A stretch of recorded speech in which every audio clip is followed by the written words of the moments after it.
작품 브라잇 동맹, 작가 신디 황, 제1권 딥언더니아 편, 챕터 4-34, 프렐리아의 휜사슴 히든벅. 그대는 누구입니까? 어떻게 우리를 알고 있는 거지요? 왜 우리를 돕는 거예요? 초록가시 써진 머리를 숙이며 정중히 그러나 의심스러운 눈초리로 지원이 묻자 사슴은 동굴을 흘끗 쳐다보며 빠른 어투로 대답했다. 지금은 자세히 말해줄 수 없소.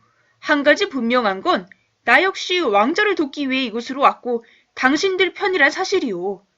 어서 왕자를 데리고 떠납시다. 그를 공격한 자들이 곧 들이닥칠 것이오. 눈 위에 피가 뿌려졌으니 추적해오는 건 시간 문제요. 자, 어서. 시간이 없소. 마지막으로 하나만 더 묻겠습니다. 당신도 알다시피 여의주를 내뱉을 수 있는 자는 아주 극소수의 마법사뿐입니다. 사슴이 마법을 부리고 인간의 말을 하는 것을 보니 예사롭지가 않습니다. 어디에서 오신 분인지 말씀 좀 해주실 수 있으신지요? 당신이 우리와 한 배를 타려면 그 정도는 말씀해 주셔야 하는 거 아닙니까? 그래야 우리도 믿고 따를 것 아닙니까? 프렐리아의 휜사슴 히든벅이라고 혹시 들어봤소? 아니, 당신이? 그분은 이미 오래전에 죽은 것으로 알고 있는데 아직 살아 계셨나요? 깊은 잠을 자고 있었던 것이지 죽은 것은 아니었소. 잠을 자는 동안 내 마음의 눈으로 일룸니아 왕국 내의 끔찍한 반란을 예감했고 때가 되어 눈을 떴을 때 반란이 정말로 일어났다는 것을 알게 되었소. 그 후 비밀 조직의 대표로 왕자를 돕기 위해 이리로 오게 된 것이오. 자, 설명이 다 되었소? 어서 갑시다. 시간이 없소. 어서 빨리. 그런데 어떻게 왕자가 이곳에 있는 줄 알았습니까? 이곳은 브라잇 동맹에서도 한참 먼 곳인데요. 히든벅이 성가시다는 표정으로 뿔을 흔들어대며 퉁명스럽게 대답했다. 꿈에서 그대의 아이스크림 가게를 보았소. 됐소? 어서 갑시다. 근데 빅락이 열려있는지 확인 좀 해봐야. 지금 내 뒤로 열린 것이 보이지 않소? 어서요. 지원은 급히 이안에게 다가와 그를 부축해 일으켜 세웠다. 그리고 옆에 서 있는 수진의 어깨에 손을 얹으며 작별 인사를 건넸다. 여기서 헤어져야겠구나. 일이 이렇게 되어 우리는 잠시 안전한 곳으로 피해야만 한단다. 당분간 이곳으로 돌아오지 않을 거야. 도와줘서 고맙고 한 가지 부탁 좀 들어줄래? 오늘 본 것은 절대 아무한테도 말하지 말아주렴. 부디 비밀을 꼭 좀 지켜줘.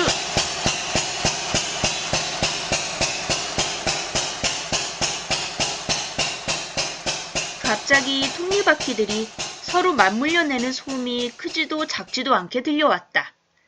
그들 앞에 바위들이 이리저리 기우뚱하더니 천천히 움직이기 시작했다. 그녀뿐 아니라 다른 일행들도 뭔가 들어서는 안 될 걸 들었다는 듯 깜짝 놀라며 서로를 다급히 쳐다보았다. 히든벅이 애절하게 외쳤다. 빨리 오시오. 빅락이 다치고 있어. 낯선이가 가까이 있으면 틀림없어. 빨리.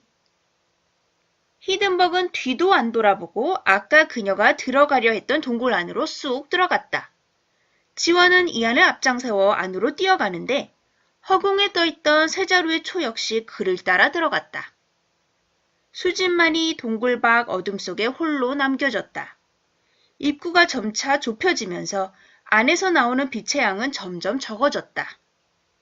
나도 따라갈까? 하지만 내가 가버리면 엄마와 할머니는 어떻게 되지? 어떡해. 이제 동굴 입구는 바로 서서는 못 들어가고 몸을 굽혀 들어갈 수 있을 정도로 좁혀졌다.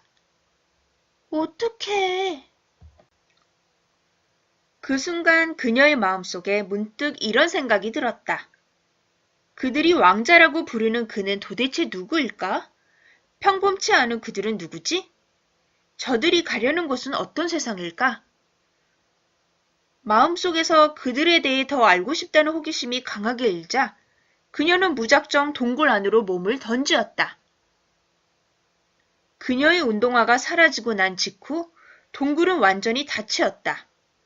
동시에 톱니바퀴 소음이 멈추고 주변은 아무 일도 없었다는 듯 조용해졌다.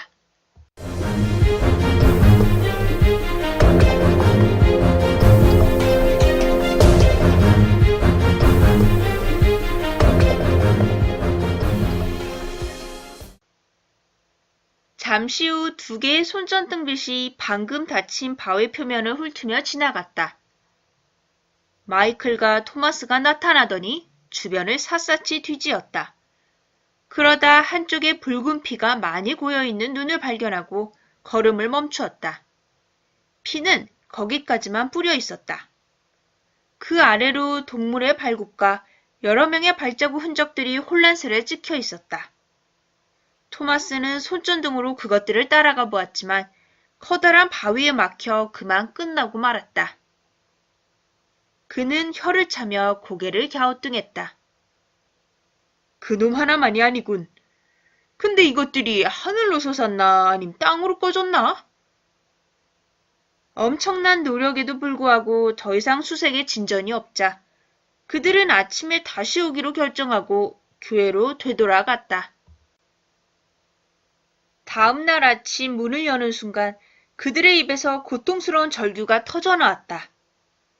밤새 새하얀 담요가 온 세상을 덮어버린 것이다. 그들은 숲으로 급히 달려갔다. 하지만 피 흔적은 이미 쌓인 눈 밑으로 완전히 사라진 후였다.